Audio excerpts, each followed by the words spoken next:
अस्सलाम वालेकुम। ये सरजमीन अनबिया की है, ये उम्मत का दिल है, ये गजा है। आज यहाँ मासूम बच्चे शहीद हो रहे हैं, माएँ अपने जिगर के टुकड़ों को दफना रही हैं और उम्मत खामोश है। रसूलुल्लाह सल्लल्लाहु अलैहि वसल्लम ने फरमाया, मुसलमान एक जिस्म के मानद हैं, जब एक हिस्सा तकलीफ में होता है तो पूरा जिस्म दर्द महसूस करता है। ऐ उम्मत मुसलमा, अब वक्त है उठने का, अपने दुआ से, अपने कलम से, अपनी आवाज से गजा का साथ देने का। याद रखो, गजा हम सब का इम्तिहान है। हम जानते हैं कि कश्मीर भी अभी अपने हक के खातिर आवाज उठा चुका है, हमने भी अपने हक के लिए कदम उठाए हैं और आज सवाल ये है, कब हम अपने भाइयों के हक के लिए जज्बे से खड़े होंगे। उठो नौजवानों, हौसला रखो।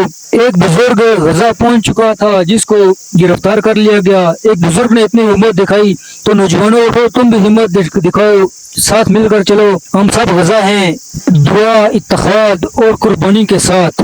उठो नौजवानों, उठो, हिम्मत करो।